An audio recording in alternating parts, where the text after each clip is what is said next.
하나님의 말씀 시편 102편 1절에서 11절의 말씀입니다. 시편 102편 1절에서 11절의 말씀 우리 한 목소리로 같이 읽도록 하겠습니다. 시작. 여호와여 내 기도를 들으시고 나의 부르짖음을 주께 상달하게 하소서. 나의 괴로운 날에 주의 얼굴을 내게서 숨기지 마소서. 주의 귀를 내게 기울이사 내가 부르짖는 날에 속히 내게 응답하소서. 내 날이 연기같이 소멸하며 내 뼈가 숯같이 탔음이니이다. 내가 음식 먹기도 잊었으므로 내 마음이 풀같이 시들고 말라버렸사오며 나의 탄식 소리로 말미암아 나의 살이 뼈에 붙었나이다. 나는 광야의 올빼미 같고 황폐한 곳에 부엉이같이 되었사오며 내가 밤을 새우니 지붕이 위로운 참새 같으니이다. 내 원수들이 종일 나를 비방하며 내게 대항하여 비칠 듯이 낯을 든 자들이 나를 가리켜 맹세하나이다. 나는 죄를 양식같이 먹으며 나는 눈물 섞인 물을 마셨나이다. 주의 분노와 진노로 말미암이라. 주께서 나를 들어서 만지셨나이다. 내 날이 길어지는 그림자 같고 내가 풀에 시들어짐 같으니이다. 아멘. 오늘 말씀의 제목은 주의 얼굴을 내게서 숨기지 마소서라는 제목으로 말씀을 나눕니다. 이 본문의 시는 이스라엘 민족이 바벨론 포로기라는 암울한 역사적 상황을 배경으로 하고 있습니다. 시인이 어떤 사람이었는지는 정확하게 나와 있지는 않습니다. 그렇지만 바벨론 포로 시기에 포로로 잡혀간 백성 중에 한 사람이었을 것으로 보고 있습니다. 바벨론 포로기라는 것은 민족적인 순환이지 않습니까? 그 순환을 체험한 시인이 이 민족적 순환을 개인적 고통으로 표현하고 있어요. 그러면서 이스라엘 민족의 그 곤고함을 탄식하면서 그들의 죄를 고백하고 그리고 선민의 회복을 간절히 열망하는 어떤 민족적 애가적 성격이 있는 비탄시다라고 보여지고 있습니다. 1절을 먼저 읽어보겠습니다. 1절 시작. 여호와여 내 기도를 들으시고 나의 부르짖음을 주께 상달하게 하소서. 자, 여기서 우리는 자신의 그 답답한 상황을 토로하는 시인의 간절함을 읽어낼 수가 있죠. 기도를 들어달라는 겁니다. 부르짖음을 상달케 해달라. 여러분 이게 무슨 의미겠어요? 지금 시인이 현실적으로 뭔가 막혀 있다라는 거죠. 그 상황이 지금 닫혀 있음을 반영하고 있는 겁니다. 자, 내용관찰 문제 1번을 보시면 시인은 하나님께 무엇을 간구하고 있습니까? 2절을 보시면은 시인은 자신의 극심한 괴로움을 하나님께 간구하고 있습니다. 자, 이 괴로움이 무엇일까? 서두에서 얘기한 것처럼 바벨론에서 포로 생활하고 있는 그 민족의 고통과 연관되어 있을 걸로 보는 겁니다. 자, 2절 읽어보겠습니다. 시작. 나의 괴로운 날에 주의 얼굴을 내게서 숨기지 마소서. 주의 귀를 내게 기울이사 내가 부르짖는 날에 속히 내게 응답하소서. 자, 여기서 주의 얼굴을 내게 숨기지 마소서라는 이 외침, 이건 마치 하나님께서 계시지 않는 것처럼 느끼고 있음을 지금 표현하고 있는 겁니다. 그 시인은 똑같은 날에 대해서 서로 상반된 의미를 지금 부여하고 있는데요. 괴로운 날이라는 말과 함께 또 부르짖는 날 이렇게 되어 있죠. 그러니까 자신이 처한 그 상황을 어떻게 보면 전혀 다른 두 개의 말로 정의하고 있는데 지금 여기서 지금 시인의 어떤 성숙한 신앙을 엿볼 수 있는 겁니다. 괴로운 날은 무슨 날이라는 거예요? 기도하는 날이었다. 그러니까 시인이 고난이 오면 기도하는 겁니다. 고난의 강도가 더해지면 더욱 간절하게 부르짖는 겁니다. 그 모든 것을 믿음으로 이겨나가는 신실한 믿음의 소유자였음을 보여주고 있는 거죠. 자, 3절을 읽어보겠습니다. 시작. 내 날이 연기같이 소멸하며 내 뼈가 숯같이 탔음이니이다. 자, 여기 보면은 내 날이 연기같이 소멸한다. 여러분, 우리가 옛날에 불을 이렇게 붙이는 일을 하는데 아궁이에 뭐 불을 붙이는데 또 아니면 어떤 장작을 이렇게 해놓는데 이게 불이 붙지 않고 막 연기만 막 잔뜩 피어오를 때가 있지 않습니까? 그럴 때 그 불을 피워내기 위해서 어떻게 해요? 뭐 연기만 막 올라오는데 도망도 못 가고 어쨌든 부채질을 막 해가면서 그 불을 이렇게 이제 피워내는 장면. 그러다 보니까 연기는 계속 나니까 어때요? 눈은 따갑죠. 얼굴에 눈물, 콧물, 범벅이 되죠. 거기다 검은 연기에 얼굴은 검게 그을리죠. 그러면서 기침은 연달아 나오고 숨쉬기도 곤란해지는.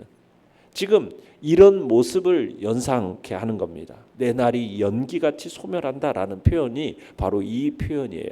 그러니까 자신의 고통을 이와 같이 눈물을 흘릴 수밖에 없는 상황, 숨쉬기 정말 곤란한 상황, 이 상황에 빗대어서 묘사하고 있는 겁니다. 그러니까 시인의 고통은 개인적 차원을 넘어서서 그가 속한 지금 선민 공동체의 고난을 생각하면서 아파하고 있는 거죠.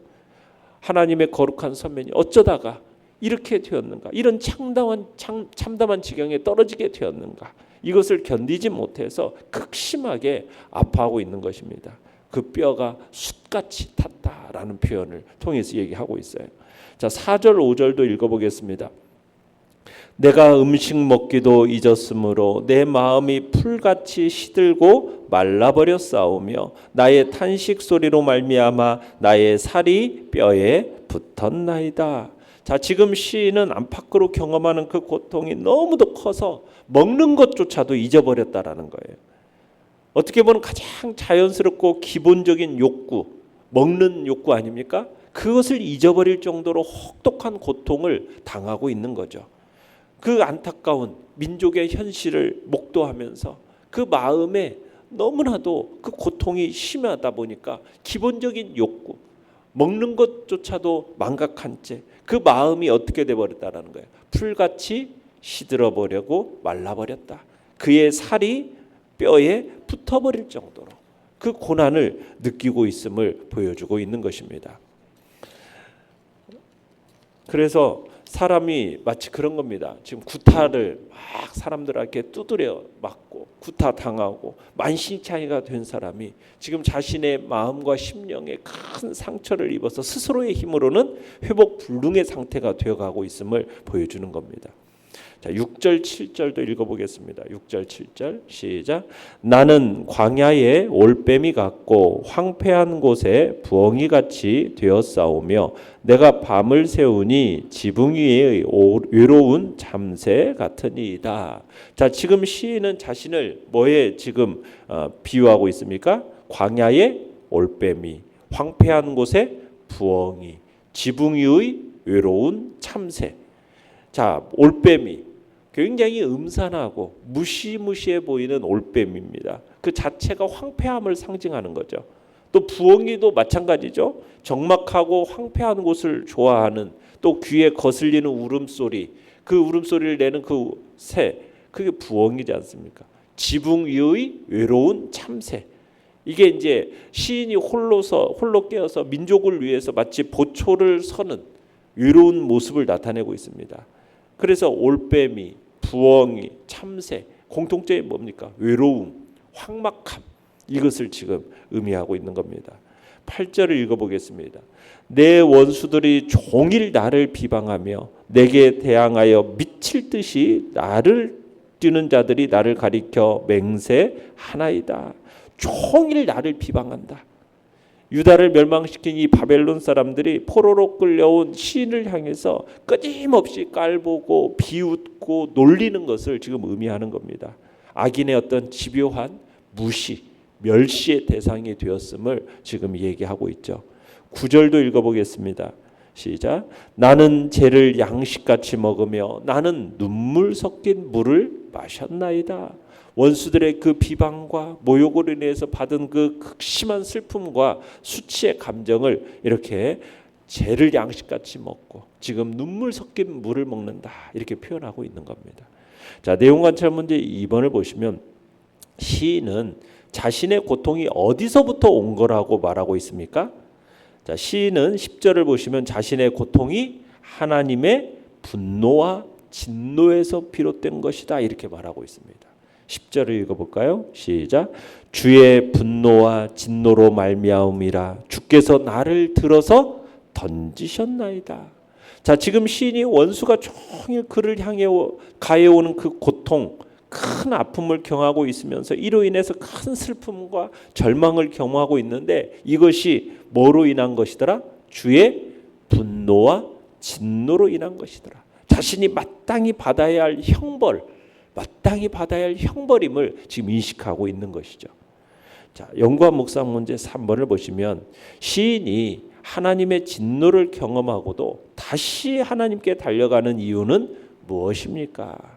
자, 시인이 지금 하나님의 진노를 경험하고도 하나님께 이 모든 고통을 들고 나아가고 있죠.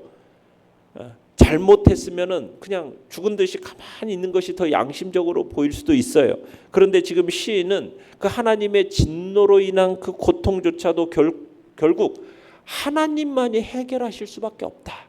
이 사실을 알았기 때문에 하나님께로 달려가는 겁니다.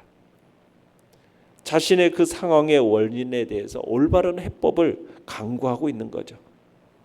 그러니까 지금 이 상황, 이 모든 상황의 원인에 대한 명확한 이해가 있는 겁니다.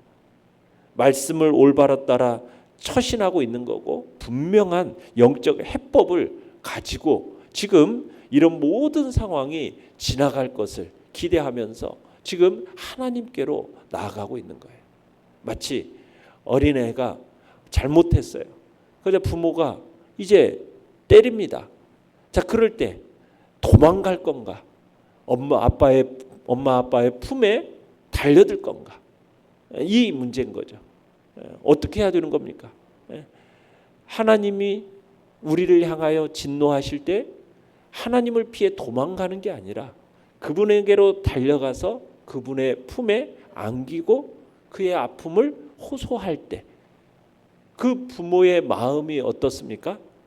그를 긍휼히 여기는 거고 그리고 그의 모든 죄와 허물을 용서하는 그 마음이 있는 거거든요. 그러니까 이런 태도, 진노를 경험하고 어디를 향해 달려가는 겁니까? 하나님이 진노하셨지만 하나님을 향해 달려가는 겁니다. 그런데 대부분의 사람들이 큰 괴로움, 고난을 경험하면 어떻게 해결하려고 그래요? 보통 세상 사람들은 막 술로 그 고통을 해결하려고 하죠. 그 분함과 원망의 마음을 막 다른 사람들에게 쏟아내지 않습니까? 극심한 경우에는 자신의 생명조차도 끊으려고 하는 어리석은 일을 범하기도 하죠. 어떻게 보면 그 고난이 커지면 커질수록 하나님을 외면하고 원망하고 세상 사람들과 똑같은 행동을 보이는 우리의 모습이 되어서는 안 되겠죠. 괴로움과 고난이 끝날 때까지 그저 원망과 한숨과 한탄의 시간 그렇게 보내는 것은 문제 해결이 되지를 않습니다. 문제 해결은 무엇입니까? 하나님께로 달려가는 거죠. 그분께 부르짖는 거죠. 느낀 점 4번을 보시면 하나님께 자신의 상황과 심정을 담대히 들고 나아가는 시인의 모습에서 무엇을 느낍니까? 우리에게 무엇보다 필요한 것은 문제에 대한 원망이나 어떤 슬픔, 그로 인한 좌절, 절망이 아닙니다. 그로 인해 연약함으로 인해서 이런 감정을 느낄 수는 있지만 성도는 어떤 상황 가운데서도 이 인생의 문제에 대해서 정확한 영적 진단, 처방 이걸 내릴 수 있는 사람이 되어야 하는 거죠. 문제를 해결할 수 있는 길, 그건 슬픔과 수치를 멈추게 하는 가장 좋은 방법, 그건 무엇입니까? 바로 하나님께로 달려가는 겁니다. 고난의 날은 무슨 날이더라? 기도의 날임을 기억해야 되는 거죠. 고난의 날은 기도의 날이다. 하나님께서 그래서 말씀하시는 거잖아요. 아까 2절에 했었처럼 나의 괴로운 날에 주의 얼굴을 내게 숨기지 마소서. 여러분 마치 고난의 때는 마치 하나님이 나를 버리신 것처럼 느껴지는 거예요. 하나님이 더 이상 나와 함께 하시지 않고 나를 떠나셔서 나를 버리시고 나를 들어 던져버리신 것처럼 그렇게 느껴지는 거죠. 그럴 때 우리는 하나님이 나를 버리신 게 아니에요. 그럴 때 뭐 하라고요? 하나님께 달려가서 그분께 더욱 부르짖음으로 나아가는 거예요. 그러면은 내가 부를 때 내가 나 여호와가 응답하겠고 내가 부르짖을 때 말하기를 내가 여기 있다. 이렇게 이사야 58장 9절에서 말씀하고 있는 거거든요. 그러니까 하나님을 향해서 고난의 때는 무슨 날이다? 기도의 때다. 그리고 부르짖는 자에게 반드시 응답하신다. 전능하시고 모든 일을 성취하시는 그 하나님께 기도하는 자, 그런 자만이 현재 모든 고난을 능히 헤쳐나갈 수 있고 또 고난에 숨겨진 하나님의 뜻을 온전히 성취할 수 있음을 우리는 기억해야 되는 것입니다. 하나님께서 인정하시는 모든 믿음의 그 선진들이 다 그랬습니다. 그 고난의 날을 즉각적인 기도의 날로 인식했고 그리고 하나님이 진노하시고 분노하신다고 해서 그 하나님을 향해 피해가는 게 아니라 그분의 품으로 달려가서 그분께 안기고 그분 앞에 그 아픔과 고통을 호소하면 하나님이 어떻게 해주세요? 떼어내는 게 아니라 더 품에 안아서 하나님께서 그의 고통을 위로하여 주시고 치유하여 주시고 회복시켜 주시는 것입니다. 하나님이 바로 그런 분이라는 인식을 가지고 우리가 나아가야 되는 겁니다. 결단과 적용 5번입니다. 내가 하나님께 담대하게 나아가지 못하는 이유는 무엇입니까? 모든 생각을 내려놓고 다시 하나님을 붙들기 위해 결단할 일은 무엇입니까? 우리가 하나님께 나아가는 데 있어서 가로막는 것은 없습니다. 무엇이 우리의 마음을 가로막을까요? 하나님이 나를 버리셨나?